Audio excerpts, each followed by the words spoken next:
തൻ്റെ മകളുമായിട്ട് ട്രിപ്പ് പോകുന്ന ദിവസം ഡിവോഴ്സ് ആയിട്ട് നിൽക്കുന്ന കൂട്ടുകാരനെ കൂടെ കമ്പനിക്ക് വിളിക്കും. അവസാനം അവനാണെങ്കിൽ തൻ്റെ മകളുടെ കൂടെ കിടക്കുകയും ചെയ്യും. അപ്പോൾ നമ്മളിത് കാണാൻ പോകുന്നതെന്ന് വെച്ചാൽ വൺ വൈൽഡ് മൂവ്മെൻറ്റ് എന്ന് പറയുന്ന 2015 ഇറങ്ങിയ സിനിമയാണ്. അപ്പോൾ നമുക്ക് നേരെ വീഡിയോയിലേക്ക് പോകാം. ഈ സിനിമയോടൊപ്പം നമ്മളെ കാണിക്കുന്നതെന്ന് വെച്ചാൽ ആൻ്റണിയും അതുപോലെ തന്നെ അവൻ്റെ മകളായിട്ടുള്ള ലൂണയും കൂടെ ഒരു സമ്മർ വെക്കേഷൻ ആഘോഷിക്കാൻ വേണ്ടി പഴയ ഒരു ഐലൻഡിലെ വീട്ടിലേക്ക് പോകുന്നതാണ്. അവനാണെങ്കിൽ അവൻ്റെ ഡിവോഴ്സ് ആയിട്ട് നിൽക്കുന്ന കൂട്ടുകാരനായിട്ടുള്ള ലോറൻറ്റിനെയും അതുപോലെ തന്നെ അവളുടെ മകളായിട്ടുള്ള മേരീനെയും കൂടെ കൂട്ടിയിട്ടുണ്ടായിരുന്നു. അവിടെ ചെന്ന ശേഷമാണെങ്കിൽ പെൺകുട്ടികളാണെങ്കിൽ വലിയ സന്തോഷത്തിലൊന്നും അല്ലായിരുന്നു. കാരണം എന്താണെന്ന് വെച്ചാൽ പഴയ വീട്ടിൽ ഒരുപാട് എലികളും ഉണ്ടായിരുന്നു. അതുപോലെ തന്നെ ഇവർക്കാണെങ്കിൽ നെറ്റും കിട്ടുന്നില്ലായിരുന്നു. ഇതെല്ലാം കൂടെ അവരെ ഭയങ്കര വിഷമത്തിലാക്കും. പിന്നീട് ഒരു വിധത്തിൽ അവരെങ്ങനെയൊക്കെ നെറ്റ് കണക്ട് ചെയ്യും. അങ്ങനെ അവരാണെങ്കിൽ ഇപ്പോൾ അത് സോഷ്യൽ മീഡിയ ഒക്കെ ഇറക്കുമ്പോഴാണ് പിടികിട്ടുന്നത് അവരിപ്പം നിൽക്കുന്ന ഐലൻഡിലാണെങ്കിൽ ഒരുപാട് ബോയ്സ് ഉണ്ടെന്നുള്ള കേസ്. അങ്ങനെ അവരാണെങ്കിൽ അവർ അച്ഛന്മാരോട് ചോദിച്ച് എങ്ങനെയും പുറത്തു പോകാനൊക്കെ ഉള്ള പ്ലാനൊക്കെ ഇടും. ഇതേ സമയം ആൻ്റണി ആണെങ്കിൽ വന്നപ്പോൾ തൊട്ട് അവൻ്റെ ഭാര്യനെ വിളിക്കാൻ ശ്രമിച്ചുകൊണ്ടിരിക്കുമായിരുന്നു. അവൻ്റെ ഭാര്യയാണെങ്കിൽ ഇവരുടെ അടുത്ത് മാറി വേറെ ട്രിപ്പിന് പോയേക്കുമായിരുന്നു. ഇച്ചിരി കഴിഞ്ഞ് ഗേൾസ് രണ്ടുപേരും കൂടെ ചെന്ന് അവരുടെ അപ്പന്മാരോട് പുറത്ത് പോയിക്കോട്ടെ എന്നൊക്കെ ചോദിക്കും. അന്നേരം തന്നെ ആൻ്റണിക്ക് അത്ര സമ്മതമല്ലായിരുന്നു. ആൻ്റണി ആണെങ്കിൽ അവരോട് ടാക്സി വിളിച്ച് പോകണം, അതുപോലെ തന്നെ ക്ലബ്ബിലൊന്നും പോയേക്കില്ലെന്ന് പറയും. അന്നേരമാണ് ഇവർ പറയുന്നത് ഇവർ ക്ലബ്ബിലല്ല പോകുന്നത്, പകരം ബീച്ചിലാണ് പോകുന്നതെന്ന് പറയും. പിന്നീട് വണ്ടി വരുമ്പോഴത്തേക്കും ഇവരാണെങ്കിൽ അത്യാവശ്യം സെഡ്യൂസ് ചെയ്യുന്ന ഇപ്പോൾ ഡ്രസ്സൊക്കെ ഇട്ട് ആ കാറ് കയറി പോകും. ക്ലബ്ബിൽ ചെന്ന ശേഷമാണെങ്കിൽ അവർ ശരിക്കും ആഘോഷിക്കാൻ തുടങ്ങും. ഇച്ചിരി കഴിഞ്ഞ് പൂസായ ശേഷമാണ് അവിടെ വെച്ച് 2 ബോയ്സിനെയൊക്കെ കണ്ട് കമ്പനിയാകുന്നത്. അവരാണെങ്കിൽ പതി ഇവരുടെ വീഡിയോ ഒക്കെ എടുക്കാൻ തുടങ്ങിയായിരുന്നു. ഇവരാണെങ്കിൽ ശരിക്കും പൂസായതുകൊണ്ട് അബോധാവസ്ഥയിലാണെങ്കിൽ അവരുടെ ഡ്രസ്സൊക്കെ ഊരി അവരെ കാണിക്കാൻ തുടങ്ങിയായിരുന്നു. അമ്മമാരാണെങ്കിൽ ഇതെല്ലാം ഷൂട്ട് ചെയ്തുകൊണ്ടേ ഇരിക്കുമായിരുന്നു.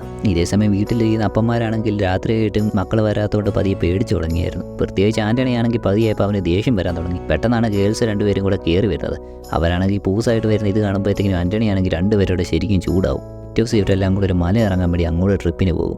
ഇച്ചിരി കഴിയുമ്പോഴത്തേക്കും ആൻ്റണി ആണെങ്കിൽ അവൻ്റെ വൈഫിനെ വിളിച്ച് എന്തൊരു പ്രശ്നമൊക്കെ ആയിട്ട് സംസാരിച്ചുകൊണ്ടിരിക്കുമായിരുന്നു. ഈ സമയത്ത് ലൂണ നൈസായിട്ട് അറിഞ്ഞുകൊണ്ട് തന്നെ അവളുടെ ബ്രാ വിരിട്ട് ലോറൻറ്റിനെ കാണിക്കും. ഇവൻ പെട്ടെന്ന് ഞെട്ടിപ്പോയിട്ടാണെങ്കിൽ എന്തൊക്കെയാണ് കാണിച്ച് ആ സിറ്റുവേഷനിൽ നിന്ന് കൂളായിട്ട് എടുക്കും. തിരിച്ചവർ കാറിൽ വരുന്ന വഴിക്കെല്ലാം ലൂണയാണെങ്കിൽ ഈ ലോറൻറ്റിനെ പറ്റി തന്നെ ചിന്തിച്ചുകൊണ്ടിരിക്കുമായിരുന്നു. അവളാണെങ്കിൽ പതിയെ അവനെപ്പറ്റി ഓരോ സ്വന്തമായിട്ട് പ്ലഷറൊക്കെ കണ്ടെത്തിക്കൊണ്ടേയിരിക്കും. അന്ന് വൈകുന്നേരം അവരെല്ലാം കൂടെ ഒരു മാർക്കറ്റിലേക്ക് നടക്കാൻ ഇറങ്ങും. അങ്ങനെ നടന്നുകൊണ്ടിരിക്കുമ്പോഴാണ് മേരി ആണെങ്കിൽ അവിടെ ഒരു പാർട്ടി നടക്കുന്ന അറിഞ്ഞ് ലോറൻറ്റിനോട് ആ പാർട്ടിക്ക് പൊക്കോട്ടെ എന്നൊക്കെ ചോദിക്കുന്നത്. ലോറൻ്റ് ആണെങ്കിൽ മകളെ ആ പാർട്ടിക്ക് ഇവിടെ സമ്മതിക്കും. പക്ഷേ ആൻ്റണി ആണെങ്കിൽ ലൂണ എത്ര ചോദിച്ചിട്ട് സമ്മതിക്കുന്നില്ലായിരുന്നു. ആൻ്റണിക്കാണെങ്കിൽ അന്നത്തെ സംഭവം കൂടി തന്നെ ഇവരെ പാർട്ടിക്ക് വിടാൻ താല്പര്യമില്ലായിരുന്നു. അന്നേരമാണ് ആൻ്റണി നോക്കുമ്പോഴത്തേക്കും അവിടെയാണെങ്കിൽ അവനെ പറ്റിയ ടൈപ്പ് ഒരു പെണ്ണ് നിൽക്കുന്നത് കാണുന്നത്. ഉടനെ തന്നെ അവന് തോന്നി ഇവരെ വഴിക്ക് വിട്ടേക്കാന്ന് ഓർത്ത് പതിയാണെങ്കിൽ മക്കളെ പാർട്ടിക്ക് വിടാൻ സമ്മതിക്കും.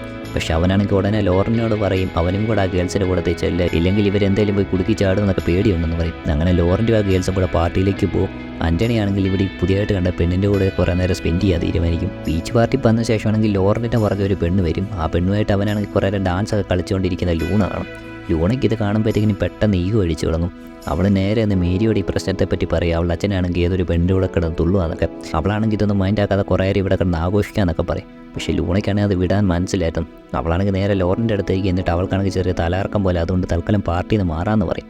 അങ്ങനെ ലൂണ ലോറിനെ വിളിച്ചുകൊണ്ട് ബീച്ചിലേക്ക് ചെല്ലും. അവിടെ ചെന്ന് കഴിയുമ്പോഴാണ് അവൾ പറയുന്നത് അവൾക്ക് നീന്താൻ ഇറങ്ങണമെന്ന് പറഞ്ഞ് പതിയെ അവൻ്റെ മുമ്പിൽ വെച്ച് ഡ്രസ്സെല്ലാം ഒരു വെള്ളത്തിലേക്ക് ഇറങ്ങും. ഇവനാണെങ്കിൽ അതൊന്നും വലിയ മൈൻഡ് ചെയ്യാതിരിക്കും. ഇച്ചിരി കഴിയുമ്പോഴത്തേനും അവളാണ് ഇവനെ കൺവിൻസ് ചെയ്ത് എങ്ങനെയും വെള്ളത്തിലോട്ട് ഇറങ്ങാനൊക്കെ തന്നെ പറയും. അവനും പതിയെ ഇറങ്ങി കഴിയുമ്പോഴാണ് പതിയെ ഉള്ള സ്വഭാവം മാറി വരുമ്പോഴത്തേക്കിനും ഇവനാണെങ്കിൽ അവളോട് ദേഷ്യപ്പെട്ടിട്ട് ഇവളാണെങ്കിൽ ഇപ്പോൾ ഇച്ചിരി ഓവറായിട്ട് വരുവാന്നൊക്കെ പറയും. പക്ഷെ എന്തൊക്കെ പറഞ്ഞാലും അവനാണെങ്കിൽ ഒരുപാട് നേരം കൺട്രോൾ ചെയ്ത് തടയാൻ നോക്കിയെങ്കിലും ഇച്ചിരി കഴിയുമ്പോഴത്തേക്കിനും അവൻ ലൂണയുടെ വലയിൽ വീഴും. അവർ രണ്ടുപേരും കൂടെ ബീച്ചിൽ കിടന്ന് ബന്ധപ്പെടുകയും ചെയ്യും. പിറ്റേന്ന് തൊട്ട് ലോറിനാണ് കുറ്റബോധം കാരണം ഇരിക്കാൻ വയ്യായിരുന്നു. കാരണം അവൻ കൂട്ടുകാരൻ്റെ മകളുടെ കൂടെ ആണല്ലോ രാത്രി കിടന്നെന്ന് ഓർത്തത്. പിന്നീട് രാവിലെ തന്നെ ലോറയാണെങ്കിൽ അവൻ്റെ അടുത്തോട്ട് വരുമ്പോഴൊക്കെയാണെങ്കിൽ അവനാണെങ്കിൽ ലോറേനെ മാക്സിമം ഒഴിവാക്കാൻ ശ്രമിച്ചുകൊണ്ടേയിരിക്കും. അന്ന് അവരെല്ലാം കൂടെ ഒരുമിച്ച് ഭക്ഷണം കഴിക്കാൻ നേരത്താണ് ലൂണയാണെങ്കിൽ അവൾ അച്ഛൻ്റെ ബോക്സർ ഇട്ട് വരുന്നത് മേരി ശ്രദ്ധിക്കുന്നത്.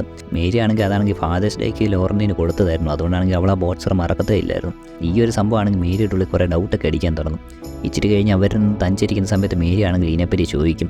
അന്നേരമാണ് ലൂണ അത് പറയുന്നത് അതാണെങ്കിൽ ആ മേരിയുടെ അവിടുത്തെ കൊട്ട കിടക്കുന്നിടത്തുനിന്ന് അവൾ എടുത്താന്ന് പറഞ്ഞ് നൈസായിട്ട് ആ വിഷയം ഒഴിവാക്കി വിടും. പിന്നീട് ഇവർ പിറ്റേ ദിവസം ആണെങ്കിൽ അവിടുത്തെ ഒരു ബീച്ചിലേക്ക് പോകും. അന്നേരമാണെങ്കിൽ ലൂണയാണെങ്കിൽ നൈസായിട്ട് ലോറിനോട് സൺസ്ക്രീമൊക്കെ തേച്ച് തരാൻ പറയും. ഇവനാണെങ്കിൽ തലക്കാലം അതൊക്കെ തേച്ച് കൊടുക്കുമ്പോഴാണ് ഇവളാണെങ്കിൽ വീണ്ടും അവനെ അവളുടെ അച്ഛനെ മുമ്പ് വെച്ച് തന്നെ പെട്ടെന്ന് സെഡ്യൂസ് ചെയ്യാനൊക്കെ നോക്കുന്നത്. ഇവനാണെങ്കിൽ പെട്ടെന്ന് വിറച്ച് പോയിട്ട് ഇവനാണെങ്കിൽ പതിയെ അവളുടെ അടുത്തുനിന്ന് മാറി നിൽക്കാൻ വേണ്ടി തീരുമാനിക്കും. ലോറിൻ്റെ മാക്സിമം ഇവളുടെ അടുത്തുനിന്ന് ഒഴിഞ്ഞ് മാറി ബീച്ചിലേക്കൊക്കെ ഇറങ്ങും. പക്ഷേ ലൂണയാണെങ്കിൽ ഇവൻ എവിടെ പോയാലും ഫോളോ ചെയ്ത് വരാൻ തുടങ്ങി. ഇതെല്ലാം മേരി ദൂരെ നിന്ന് കണ്ടുകൊണ്ട് നിൽപ്പുണ്ടായിരുന്നു. അതേ ലോറേനെ തോന്നി തുടങ്ങി എല്ലാം പോയി അന്റോണിയോട് പറഞ്ഞിട്ട് ഇവളുടെ സ്വഭാവം നിർത്തിച്ചാലെന്നൊക്കെ. പക്ഷേ ഇവനാണെങ്കിൽ പേടിയായിരുന്നു. കാരണം എന്തൊക്കെ പറഞ്ഞാൽ ഇവനാണെങ്കിൽ ഒരു ദിവസം അവളുടെ കൂടെ കിടന്നായിരുന്നല്ലോ. അതുകൊണ്ട് അന്റോണി എങ്ങനെ പ്രതികരിക്കുമെന്ന് അവൻ അറിയത്തില്ലായിരുന്നു. പതിയെ മേരി ആണെങ്കിൽ എല്ലാ ദിവസവും ബോയ്സിനെ കാണാൻ വേണ്ടി ക്ലബ്ബിലേക്ക് പോകാൻ തുടങ്ങി. പക്ഷേ ലൂണയാണെങ്കിൽ മിക്ക ദിവസം വീട്ടിൽ തന്നെ ഇരിക്കാനും തുടങ്ങി. ഒരു രാത്രിയാണെങ്കിൽ നൈസായിട്ട് ലൂണയാണെങ്കിൽ ലോറിൻ്റെ റൂമിലേക്ക് വന്നിട്ട് അവൻ്റെ കൂട്ടത്തിൽ കയറി കിടക്കും. അവൻ പെട്ടെന്ന് അവളെ തടഞ്ഞു മാറ്റിയിട്ട് ഇറങ്ങി പോകാനൊക്കെ പറയും. പക്ഷെ അവളാണെങ്കിൽ പെട്ടെന്ന് അവിടെ കിടന്ന് കരയാൻ തുടങ്ങും. എന്നിട്ട് അന്ന് നടന്ന സംഭവം എല്ലാം കൂടെ അവൾ അച്ഛനോട് പറയുമെന്ന് പറയും. അതോടുകൂടി ലോറിന് വേറെ വഴിയില്ലായിരുന്നു. അന്നാണെങ്കിൽ ലൂണ അവിടെ കിടക്കട്ടെന്ന് തന്നെ ഓർക്കും. ഏറെക്കുറെ കാര്യങ്ങൾ മനസ്സിലായ മേരിയാണെങ്കിൽ പിറ്റേ ദിവസം തൊട്ട് ലൂണയുടെ അടുത്ത് നിന്ന് ഒരു അകലം പാലിക്കാൻ തുടങ്ങും. അന്നേരമാണ് ലൂണയാണെങ്കിൽ ഈ സത്യമെല്ലാം പറയുന്നത്. അവളാണെങ്കിൽ മേരിയുടെ അച്ഛനുമായിട്ട് ഇഷ്ടത്തിലാന്നുള്ള കാര്യം.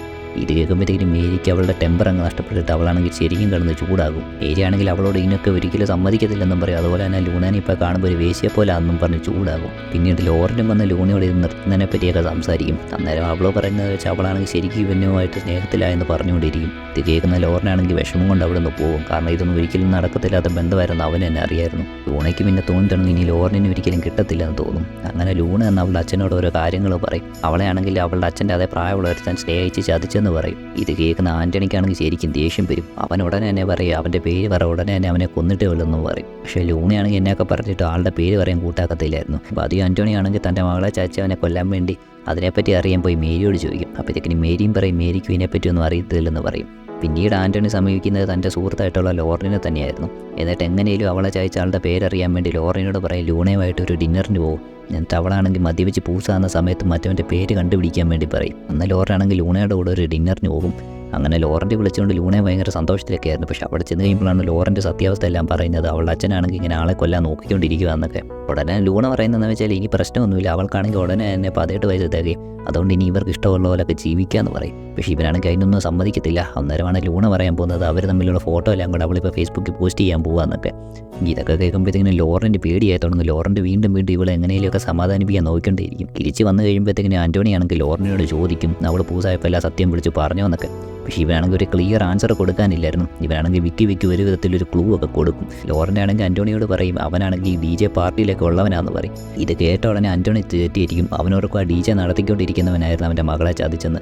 അവനൊന്നും നോക്കത്തില്ല, നേരെ ലോറനെയും വിളിച്ചുകൊണ്ട് ആ DJ പാർട്ടിയിലേക്കില്ലും. അവിടെ ചെന്ന് കഴിഞ്ഞ് DJ വെച്ചുകൊണ്ടിരിക്കുന്നവനെ കയറി ഇടിയും. എന്നിട്ട് അവൻ്റെ മകളെ ചതിച്ചതിനെ പറ്റിയൊക്കെ ചോദിക്കും. പക്ഷേ അന്നേരമാണ് അറിയുന്നത് ആ DJ നടത്തിക്കൊണ്ടിരിക്കുന്നവനൊരു ഗേ ആണെന്നുള്ള കേസ്.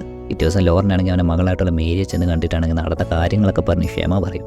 പക്ഷെ മേരിക്കാണെങ്കിൽ ഇതൊന്നും അക്സെപ്റ്റ് ചെയ്യാൻ പോലും പറ്റത്തില്ലായിരുന്നു. അവളാണെങ്കിൽ അവളുടെ അച്ഛൻ കാരണം ഉണ്ടായ നാണക്കേടിനെ പറ്റിയൊക്കെ ഓർക്കും. എന്നിട്ടാണെങ്കിൽ കുറേ ശപിക്കുകയും ചെയ്യും. പിന്നീട് അപ്പന്മാർ രണ്ടും കൂടെ ഒരു ഹണ്ടിങ്ങിന് പോകും. അവിടെ വെച്ച് ലോറിനാണെങ്കിൽ ഇത്തരം ദിവസം ഈ കള്ളത്തരെല്ലാം മനസ്സിൽ വെച്ച് മടുത്തായിരുന്നു. അങ്ങനെ അവൻ എല്ലാ സത്യം ആൻ്റണിയോട് പറയും അവൻ്റെ മകളുടെ കൂടെ കിടന്ന് ഉറങ്ങിയത് ഇവനാന്ന് പറയും. അങ്ങനെ ഈ ഉത്തരം കേട്ട ഉടനെ തന്നെ അവരുടെ ഫ്രണ്ട്ഷിപ്പ് അവിടെ ബ്രേക്ക് ആവും. പിന്നീട് അവരവിടെ കിടന്ന് ഒരുപാട് നേരം അടിപിടി ഉണ്ടാക്കിക്കൊണ്ടേയിരിക്കും. ഇതേസമയം ലൂണയാണെങ്കിൽ മേരിയോടുള്ള സത്യമെല്ലാം പറഞ്ഞായിരുന്നു. കാരണം അവൾക്കും തോന്നി തുടങ്ങി എല്ലാത്തിനും കാരണം അവൾ തന്നെയാണെന്ന്. ലൂണ എന്ന മേരിയോട് പറയും ഇവൾ തന്നെയായിരുന്നു ആദ്യം അവളുടെ അച്ഛനെ സെഡ്യൂസ് ചെയ്യാൻ നോക്കിക്കൊണ്ടിരുന്നത്, അതുകൊണ്ടാണ് പുള്ളി വീണ് പോയത്, അല്ലാതെ പുള്ളിയുടെ ഭാഗത്ത് വലിയ മിസ്റ്റേക്കൊന്നും ഇല്ലെന്ന് പറയും. ഈടന്ന് രാത്രിയാണെങ്കിൽ ആ ഗേൾസ് രണ്ടുപേരും കൂടെ സന്തോഷത്തോടു കൂടി പാർട്ടിയിലേക്ക് പോകും. പിറ്റേ ദിവസം പാർട്ടിയെല്ലാം കഴിഞ്ഞ് അവർ വരുമ്പോഴത്തേക്കിനും അവർ അച്ഛന്മാർ ഇരിപ്പ് കാണുമ്പോൾ തന്നെ പിടികിട്ട് രാത്രി ഇവർ തമ്മിൽ നല്ലപോലെ അടിപിടി ഉണ്ടായിട്ടുണ്ടെന്ന്. ഇവരെ സന്തോഷിപ്പിച്ച ഒരു കാര്യം എന്ന് വെച്ചാൽ രണ്ടുപേരും റിലാക്സ് ആയിട്ടായിരുന്നു ഇരിക്കുന്നത്. അതോടുകൂടി ലൂണയ്ക്കും മനസ്സിലാവും അവളുടെ അച്ഛനെല്ലാം അറിഞ്ഞിട്ടും എല്ലാ കാര്യങ്ങളും ക്ഷമിച്ചെന്ന്. അതോടുകൂടി ഈ സിനിമ അവിടെ അവസാനിക്കും.